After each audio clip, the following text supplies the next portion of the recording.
Hello നമസ്കാരം. അപ്പോൾ നമുക്ക് ഇന്നത്തെ പവിത്രത്തിൻ്റെ ചെറുതായിട്ടൊരു റിവ്യൂ പറയാൻ വന്നത് കേട്ടോ ഞാൻ. അപ്പോൾ റിവ്യൂവിൽ നമ്മളുടെ അനിയൻകുട്ടനെ ഓർമ്മ തിരിച്ച് കിട്ടുകയാണ്. അങ്ങനെ വിക്രമും വേദയും പോയി അനിയൻകുട്ടനെ കാണുന്നുണ്ട്.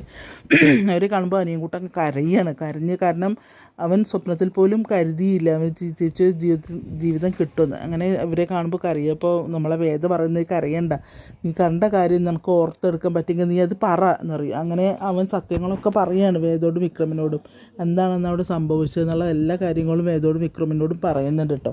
അപ്പോൾ അതൊക്കെ ഒരു ഞെട്ടലാണ് ഉണ്ടാക്കുന്നത്. കാരണം ശ്രീകാന്ത് ആണ് ഇതിൻ്റെ പിറകിലെന്ന് അറിയാൻ പറ്റുന്നത്. പക്ഷേ അനിയൻകുട്ടൻ്റെ വാക്കുകൾ കൂടെ കേൾക്കുമ്പോൾ അതിൻ്റെ ഒരു ഞെട്ടലുണ്ടാവുമല്ലോ. അങ്ങനെ അത് കഴിഞ്ഞ് ഇനി എന്ത് ചെയ്യണം എന്നാണ് ആലോചിക്കുന്നത്.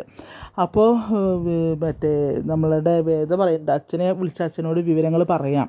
അച്ഛൻ അച്ഛൻ ജഡ്ജിയാണ്, അച്ഛനോട് വിവരങ്ങൾ നമുക്ക് പറയാമെന്ന് പറയുന്നുണ്ട്. അങ്ങനെ അച്ഛനെ വിളിച്ച് വിവരങ്ങൾ പറയുന്നുണ്ട്. അപ്പോൾ സേതു പോയിട്ടില്ല, സേതു വരെ കൂടത്തുണ്ട്. അപ്പോൾ സേതു പറയും, ഇനി നിങ്ങളുടെ പരിപാടി എന്താണ്, നാട്ടിലേക്ക് പോരുകയല്ലേ എന്ന് ചോദിക്കുന്നുണ്ട്. അപ്പോൾ പറയും നാട്ടിലേക്ക് പോരണം, അതിന് മുന്നേ കല്യാണ റിസപ്ഷൻ ഉണ്ട് വൈകുന്നേരം, അത് കഴിഞ്ഞിട്ട് അവളോടൊരു ആഗ്രഹമുണ്ട്, അതും കൂടെ കഴിഞ്ഞിട്ടേ ഞങ്ങൾ നാട്ടിലേക്ക് ഉള്ളൂ എന്ന് പറയും. അപ്പോഴേക്കും ഇവിടെ എല്ലാം സെറ്റാക്കാം. അപ്പോൾ വേദയുടെ അച്ഛൻ പറയുന്നുണ്ട്, ഞാൻ പറയും നിങ്ങൾ വരുമ്പോൾ എന്നെ വിളിച്ചിട്ട് വേണം വരാൻ, കാരണം നിങ്ങൾ അങ്ങനെ ഇറങ്ങിപ്പോരാൻ പാടില്ല, ഞാൻ പറയുന്നിടത്തേക്ക് വേണം നിങ്ങൾ വരാൻ, നിങ്ങൾക്ക് വേണ്ടി ഞാൻ കാത്തിരിക്കാൻ. അപ്പോൾ പുള്ളിയും കൂടി ഇതിൽ ഇൻവോൾവ് ആവുകയാണ് സംഭവം കേട്ടോ. അങ്ങനെ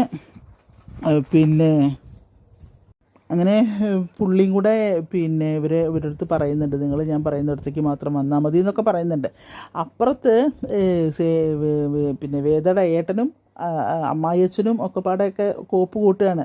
മറ്റവനായിട്ട് ഒക്കെ സെറ്റാക്കി 25 ലക്ഷത്തിന് സ്വന്തം പെങ്ങളെയാണ് അയാൾ കൊല്ലാൻ നോക്കുന്നത് എന്നുള്ളതാണ് ഏറ്റവും സങ്കടകരമായ കാര്യം. ഇപ്പോൾ അവരെ ഗുണ്ടകളൊക്കെ ഏർപ്പാടാക്കുകയാണ്. ഇവർ താമസിക്കുന്നിടത്ത് പോയിട്ട് അവരെ പിടിച്ചുകൊണ്ട് വരാനോ കൊല്ലാനോ. അനിയൻകുട്ടനെ എന്തായാലും അവരെ കൈ കിട്ടിക്കഴിഞ്ഞാൽ അവർ ശരിയാക്കും. പക്ഷേ ഇവരൊക്കെ ആ സമയത്ത് സന്തോഷം ഏർപ്പാടാക്കുന്ന കല്യാണത്തിൻ്റെ ഫംഗ്ഷനിലാണ്. നല്ല പാട്ടും കൂത്തും ഒക്കെ ആയിട്ട് നല്ല അടിപൊളിയായിട്ട് അച്ഛനും എല്ലാവരും ഉണ്ട്, ഗീവർ ഗിസറ്റിനയുടെ ഭാര്യ, തോട്ടം തൊഴിലാളികൾ എല്ലാവരും കൂടെ നല്ല സൂപ്പറായിട്ടുള്ള ഫങ്ഷൻ അവിടെ നടന്നുകൊണ്ടിരിക്കുന്നുണ്ട്. സേതു ഇവരുടെ കൂടെ ഉണ്ട് എന്നുള്ളതാണ് ഒരു സമാധാനം. അപ്പോൾ അങ്ങനെയൊക്കെയാണ് നമ്മളുടെ ഇന്നത്തെ ഈ പവിത്രത്തിൻ്റെ കഥ വരുന്നത് കേട്ടോ. എന്തായാലും ഫുൾ എപ്പിസോഡ് എത്തിയിട്ടില്ല. നല്ല അടിപൊളിയായിരിക്കും. നമ്മളുടെ വിക്രം മതിയല്ലോ ഒരാൾ, പിന്നെ അതിൻ്റെ കൂടെ സേതും കൂടെ ആകുമ്പോൾ പിന്നെ പൂരം പൊടിപൂരാണ്.